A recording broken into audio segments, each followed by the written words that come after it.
اعوذ باللہ من الشیطان الرجیم، بسم اللہ الرحمن الرحیم۔ السلام علیکم ورحمۃ اللہ وبرکاتہ۔ گزشتہ 3 بیانات میں بات اس موضوع پہ ختم ہوئی کہ غذا روحانیت اور مراقبے میں اہم کردار ادا کرتی ہے۔ مراقبے کے مقاصد کے لیے کھانا ہلکا، کم اور سادہ ہونا چاہیے۔ جب دماغ کا معیار کھانے کے معیار پر منحصر ہوتا ہے تو یہ فطری بات ہے کہ اعلیٰ ترین اخلاقیات کے مفاد میں ایک قسم کی سادہ غذا بہت ضروری ہے۔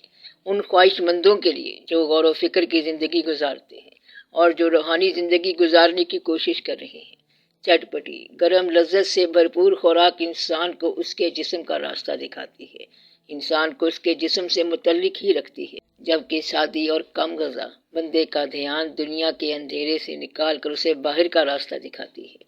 اس لیے وہ راستہ جو تاریکی سے پرے لے جاتا ہے، اس کے لیے کھانے میں سادگی اور پاکیزگی بہت اہمیت رکھتی ہے، کیونکہ اس سے ذہن کی پاکیزگی حاصل ہوتی ہے کہ ہم نے تم پر ابر کا سایہ کیا اور تم پر من اور سلوہ اتارا۔ جو کچھ ہم نے تمہیں پاکیزہ چیزیں عطا کی ہیں، ان میں سے کھاؤ، اور انہوں نے ہمارا کچھ نقصان نہ کیا بلکہ اپنا ہی نقصان کرتے رہے۔ تو ہم نے تم پر ابر کا سایہ کیا۔ سایہ کیا ہوتا ہے؟ گرمی سے، دھوپ سے، تیز شعاؤں سے، آندھی سے، طوفان سے یا بارش سے بچنے کا کوئی ذریعہ، جیسے کسی چھتری، کسی چھت یا کوئی ایسا مقام جہاں پناہ لے کر انسان اپنے آپ کو کسی موسمی آفت سے بچاتا ہے۔ تو اللہ نے انسان پر ابر کا سایہ کیا، انسانی جان کو، اس کے نفس کو چندھیا دینے والی روشنی کو، نور کو جذب کر لینے کی صلاحیت جو سائے کی شکل میں عطا فرمائی، وہ اس کی روح ہے۔ اور اس روح کے احساس کو برقرار رکھنے کے لیے انسان پر من یعنی قوت یعنی شعور اتارا، اور سلوہ یعنی اللہ کے نام کی صفات کا جوہر، اپنے روحانی پہلو کو محسوس کرنے کی قابلیت جو انسانی وجود میں رکھی گئی کہ جو پاکیزہ روح کی خوراک تم پر اتری، اس سے فائدہ اٹھاؤ، اس میں سے کھاؤ تاکہ تم اپنی حقیقت کو پا سکو۔ روح کے ذریعے نفس کو تعلیم اس لیے دی گئی کیونکہ اگر ہم اس قرآن کو کسی پہاڑ پر نازل کرتے تو آپ اسے دیکھتے کہ اللہ کے خوف سے جھک کر پھٹ جاتا۔ یعنی اگر براہ راست ڈائریکٹ اللہ کا کلام، اللہ کا نور پہاڑ پر یعنی انسانی نفس پر، انسانی انا پر، انسان کی خودی پر، انسان کی میں پر نازل ہوتا تو مجھے ہرگز نہیں دیکھ سکتا، لیکن تو پہاڑ کی طرف دیکھتا رہے۔ اگر وہ اپنی جگہ پر ٹھہرا رہا تو مجھے دیکھ سکے گا۔ پھر جب اس کے رب نے پہاڑ کی طرف تجلی کی تو اس کو ریزہ ریزہ کر دیا اور موسیٰ علیہ السلام بے ہوش ہو کر گر پڑے، یعنی نور کی اس تیز شعاع کو برداشت نہ کر پائے۔ تو ہم نے تم پر ابر کا سایہ کیا۔ اور کافر کہتے ہیں کہ اس پر یک بارگی قرآن کیوں نازل نہیں کیا گیا؟ اس طرح اتارا گیا ہے تاکہ ہم اس سے تیرے دل کو اطمینان دیں، اور ہم نے اسے ٹھہر ٹھہر کر پڑھ سنایا۔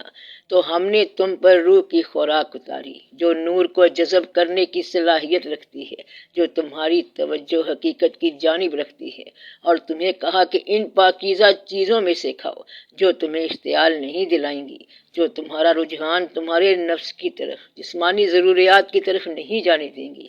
لیکن تم نے اس نصیحت کو نہ مان کر ہمارا تو کوئی نقصان نہیں کیا، البتہ اپنا نقصان ہی کر بیٹھے اور اپنی پہچان ہی کھو بیٹھے۔ کہ جب انسان نے چاہا، جب اس نے اپنے مادی وجود کی طرف توجہ دی کہ ہمیں صرف من و سلوہ نہیں چاہیے، سادی بے ذائقہ بے رنگ روحانی خوراک نہیں چاہیے، کہ جب تم نے کہا اے موسیٰ ہم ایک ہی طرح کے کھانے پر ہرگز صبر نہ کریں گے، کہ ہمیں صرف روح کی خوراک نہیں چاہیے جس کے لیے ہمیں اپنے نفس کو جسمانی لذتوں سے روکنا پڑے، تو ہمارے لیے اپنے رب سے دعا مانگ کہ وہ ہمارے لیے زمین کی پیداوار یعنی وہ خوراک دے جس سے جسم کو افادیت ملے، لذتیں ملے جس سے جسم کو ذائقہ ملے، چٹپٹے مسالے دار کھانے جس سے شہوت کی طرف، خواہش کی طرف ہوا ملے۔ تو ایسی پیداوار میں سے ساگ اور ککڑی اور گیہوں اور مسور اور پیاز پیدا کر دے، یعنی ہر وہ لذت جس کا زمین سے، جسم سے تعلق ہے، وہ راستہ بتا۔ تو موسیٰ علیہ السلام نے کہا کہ کیا تم اس چیز کو لینا چاہتے ہو جو ادنا ہے بدلہ اس کے جو بہتر ہے؟ کیا تم اپنی روحانی آزادی کو جسم کی معمولی راحتوں کے بدلے قید کرنا چاہتے ہو؟ تو پھر کسی شہر میں اترو، بے شک جو تم مانگتے ہو تمہیں ملے گا۔ جسم سے تو قریب ہو جاؤ گے، دنیا داری میں کامیاب تو ہو جاؤ گے، لیکن روح سے دور ہو جاؤ گے، آخرت گنوا بیٹھو گے۔ وہ خیال پاؤ گے جو تمہیں دنیا داری کی طرف راستہ دکھائیں گے۔ تو ان پر ذلت اور محتاجی ڈال دی گئی اور انہوں نے غضب الہی کمایا، یہ اس لیے کہ وہ اللہ کی نشانیوں کا انکار کرتے تھے۔ تو روحانیت کے میدان میں داخل ہونے کے لیے جو سب سے پہلا مجاہدہ ہے وہ اپنی جسمانی خوراک پر کنٹرول کرنا ہے۔ جسم کی خواہشات قابو ہوں گی تو روح نمایاں ہوگی، اور روح کو سامنے لانے کے لیے نفس کو جھکانا ہوگا، من و سلوہ پہ آنا ہوگا۔ ایک ذائقہ، ایک خیال، ایک نقطہ۔ خوراک کو جتنا سادہ کر سکیں، کھٹی میٹھی چیزوں سے پرہیز، بہت زیادہ پیٹ بھر کر کھانے سے پرہیز، تاکہ جسم سست نہ پڑے، محتاج نہ ہو، آرام کا، نیند کا، غفلت کا، خواہش کا، شہوت کا۔ پیاس لگے تو سادہ پانی، بھوک لگے تو سادہ روٹی دہی سے کھا لیں، چٹنی سے کھا لیں، سبزی سے کھا لیں، لیکن یہ خیال رکھتے ہوئے کہ اس میں نمک مرچ تیز نہ ہو، کم ہو۔ چٹکارے دار سالن سے پرہیز کریں جس میں لہسن، ادرک، پیاز مسالے کی شکل میں بہت زیادہ استعمال ہوتا ہے۔ زیادہ مرغن گوشت اور گرم غذاؤں کا استعمال کم سے کم ہونا چاہیے، تاکہ جنسی خواہشات، جسم کی توجہ شہوت کی طرف، بد نگاہی کی طرف نہ ہو، کیونکہ نگاہ میں بدی تب ہی پیدا ہوتی ہے جب خیال میں بدی پیدا ہو، اور خیالات کی بھرمار انسانی ذہن میں تب ہی پیدا ہوتی ہے جب پیٹ بھرا ہوا ہو۔ تو کسی بھی چیز کو کم مقدار میں استعمال کرنے میں کوئی حرج نہیں، اور سب سے اہم بات کہ ارتقاء انقلاب سے بہتر ہے۔ کسی بھی چیز میں، خاص طور پر کھانے میں، اچانک تبدیلیاں نہ کریں، تبدیلی کو بتدریج آنے دیں، خود کو آہستہ آہستہ ان عادات سے ہٹانے کا عادی کریں۔ خوراک میں ایک دم ہر شے نہیں چھوڑ دینی، ورنہ اس میں مستقل رہنا مشکل ہو جائے گا، اور کچھ ہی عرصے میں آپ تنگ پڑ جائیں گے، نفس آپ کو اپنی طرف کھینچے گا۔ تو سلو اینڈ سٹڈی اپنی منزل کی طرف بڑھیے۔ اگر آپ کو دائیں طرف جانا ہے تو بائیں طرف کا راستہ ترک کرنا ہی پڑے گا، کیونکہ جو بھی انسان دماغ کو کنٹرول کرنا چاہتا ہے اسے ان دو انتہاؤں پر قابو پانا ہی پڑے گا، ایک پیٹ کی بھوک، دوسری جسم کی بھوک۔